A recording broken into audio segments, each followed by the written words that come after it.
ॐ नमो भगवते वासुदेवाय। बादरायणिरुवाच स एवमाशंसित उद्धवेन भागवतमुख्येन दाशार्हमुख्यः सभाजयन् भृत्यवचो मुकुन्दस्तमाबभाषे श्रवणीयवीर्यः। श्रीभगवानुवाच बार्हस्पत्यसवैनात्र साधुर्वै दुर्जनेरितैः दुरुक्तैर्भिन्नमात्मानं यः समाधातुमीश्वरः न तथा तप्यते विद्धः पुमान् बाणैः सुमर्मगैः यथा तु दन्तिमर्मस्था ह्यसतां परुषेशवः कथयन्ति महत्पुण्यमितिहासमिहोद्धवा तमहं वर्णयिष्यामि निबोध सुसमाहितः केनचिद्भिक्षुणा गीतं परिभूतेन दुर्जनैः स्मरता धृतियुक्तेन विपाकं निजकर्मणा अवन्तिषु द्विजः कश्चिदासीदाढ्यतमश्रिया वार्तावृत्तिः कदर्यस्तु कामी लुब्धोऽतिकोपनः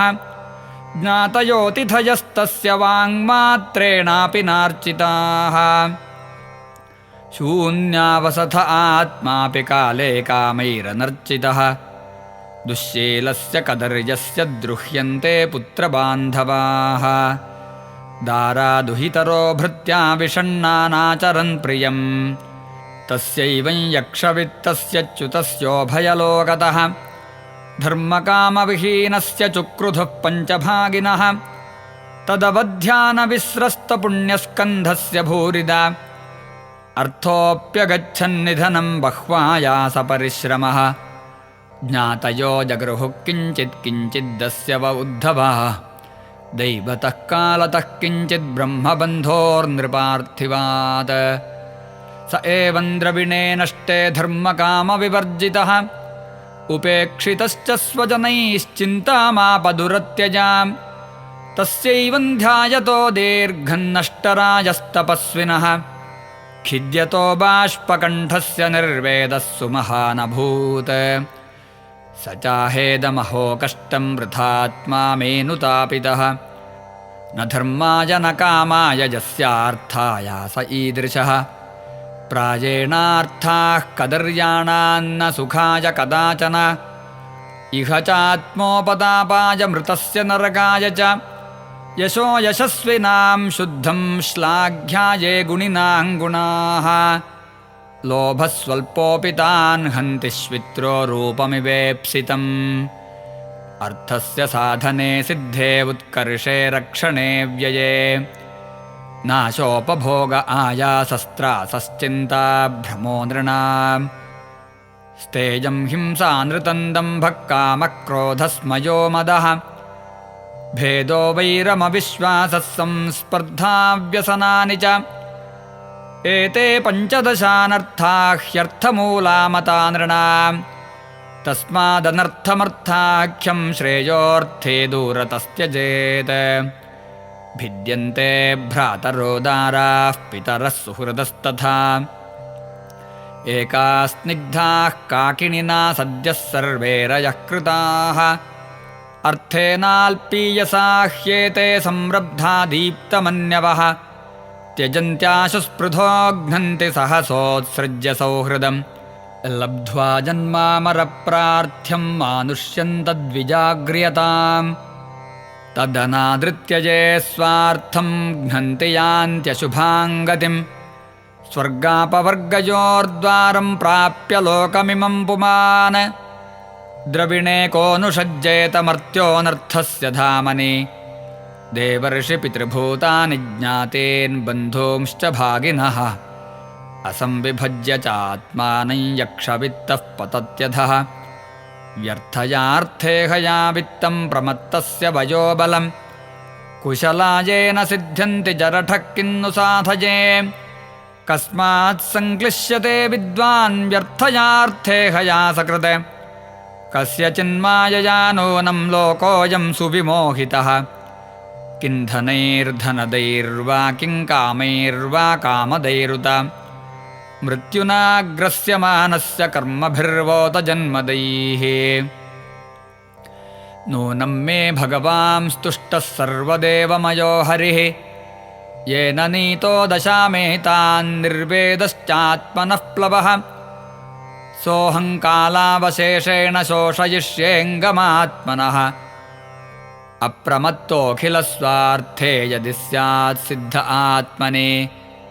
तत्र मामनुमोदेरन् देवास्त्रिभुवनेश्वराः मुहूर्तेन ब्रह्मलोकं खट्वाङ्गः समसाधयत् श्रीभगवानुवाच इत्यभिप्रेत्य मनसा ह्यावन्त्यो द्विजसत्तमः उन्मुच्य हृदयग्रन्थेन् शान्तो भिक्षुरभून्मुनिः स चचारमहीमेतां संयतात्मेन्द्रियानिलः भिक्षार्थं नगरग्रामानसङ्गो लक्षितोऽविशत् तं वै प्रवजसं भिक्षुमवधूतमसज्जनाः दृष्ट्वा पर्यभवन् भद्रबह्वीभिः परिभूतिभिः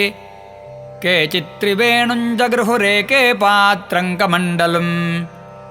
पीठं चैकेक्षसूत्रं च कन्थाञ्चीराणि केचन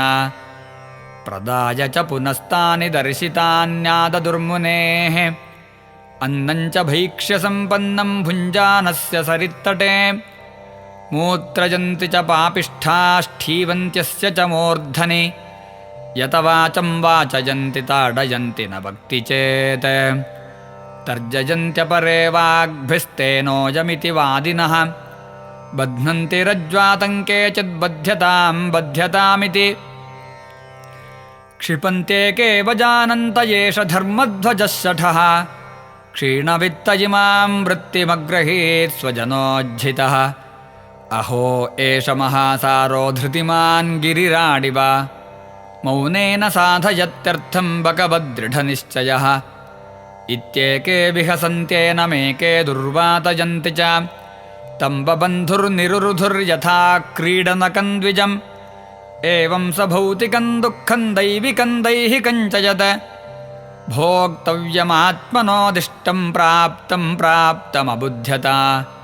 परिभूत इमां गाथामगायत नराधमैः पातयद्भिस्वधर्मस्थो धृतिमास्थाय सात्विकीम् द्विज उवाच नाजञ्जनो मे सुखदुःखहेतुर्न देवतात्मा ग्रहकर्मकालाः मनः परं कारणमामनन्ति संसारचक्रं परिवर्तयेद्यत् मनोगुणान् वै सृजते बलीयस्ततश्च कर्माणि विलक्षणानि शुक्लानि कृष्णान्यथ लोहितानि तेभ्यः सवर्णाश्रितयो भवन्ति अनीह आत्मा मनसा समीहता हिरण्मयो मत्सखवुद्विचष्टे मनस्वलिङ्गं परिगृह्य कामान् जुषन्निबद्धो गुणसङ्गतोऽसौ दानं स्वधर्मो नियमोऽयमश्च श्रुतं च कर्माणि च सद्व्रतानि सर्वे मनोनिग्रहलक्षणान्ताः परो हि योगो मनसः समाधिः समाहितं यस्य मनः प्रशान्तं दानादिभिः किं वद तस्य कृत्यम् असंयतं यस्य मनो विनश्यद्दानादिभिश्चेदपरं किमेभिः मनोवशेऽन्ये ह्यभवन् स्म देवा मनश्च नान्यस्य वशं समेति भीष्मो हि देवः सहसः सहीयान्युञ्जाद्वशे तं स हि देवदेवः तन्दुर्जयं शत्रुमसह्यवेगमरुन्तुदं तन्न विजित्य केचित् कुर्वन्त्यसद्विग्रहमत्र मर्त्यैर्मित्राण्युदासीनरिपून्विमूढाः देहं मनोमात्रमिमं गृहीत्वा ममाहमित्यन्धधियो मनुष्याः येषोऽहमन्योजमिति भ्रमेण दुरन्तपारे तमसि भ्रमन्ति जनस्तु हेतुः सुखदुःखयोश्चेत् किमात्मनश्चात्र भौमयोस्तत् जिह्वां क्वचित् सन्दशति स्वदद्भिस्तद्वेदनायां कतमाय कुप्येत् दुःखस्य हेतुर्यदि देवतास्तु किमात्मनस्तत्र विकारयोस्तत् यदङ्गमङ्गेन निहन्यते क्वचित् क्रुध्येत कस्मै पुरुषस्वदेहे आत्मा यदि स्यात् सुखदुःखहेतुः किमन्यतस्तत्र निजस्वभावः न ह्यात्मनोऽन्यद्यदि तन्मृषा स्यात् क्रुध्येत कस्मान्न सुखं न दुःखम् ग्रहानिमित्तं सुखदुःखयोश्चेत् किमात्मनोजस्य जनस्य ते वै ग्रहैर्ग्रहस्यैव वदन्ति पीडां क्रुध्येत कस्मै पुरुषस्ततोऽन्यः कर्मास्तु हेतुः सुखदुःखयोश्चेत् किमात्मनस्तद्धि जडाजडत्वे देहस्त्वचित् पुरुषोऽयं सुपर्णः क्रुध्येत कस्मै न हि कर्ममूलम् कालस्तु हेतुः सुखदुःखयोश्चेत् किमात्मनस्तत्र तदात्मकोऽसौ नाग्नेर्हि तापो न हिमस्य तत्स्यात् क्रुध्येत कस्मै न परस्य द्वन्द्वम् न केनचित् क्वापि कथञ्चनास्य द्वन्द्वोपरागः परतः परस्य यथाहमः संसृतिरूपिणः स्यादेवं प्रबुद्धो न बिभेति भूतैः एतां स आस्थाय परात्मनिष्ठामध्यासितां पूर्वतमैर्महर्षिभिः अहन्तरिष्यामि दुरन्तपारं तमो मुकुन्दाङ्घ्रिनिषेवयैव श्रीभगवानुवाच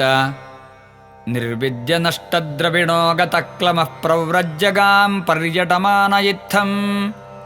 निराकृतो सद्भिरपि स्वधर्मादकम्पितो मुनिराहगाथा सुखदुःखप्रदो नान्यः पुरुषस्यात्मविभ्रमः मित्रोदासीनरिपवः संसारस्तमसः कृतः तस्मात् सर्वात्मना तात निगृहाण मनोधिया मय्यावेशितया युक्तयेतावान् योगसङ्ग्रहः य एतां भिक्षुणा गीतां ब्रह्मनिष्ठां समाहितः धारयन् श्रावयन् शृण्वन् द्वन्द्वैर्नैवाभिभूयते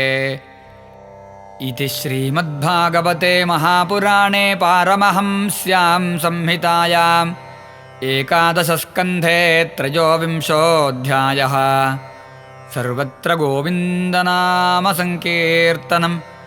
गोविन्द गोविन्द।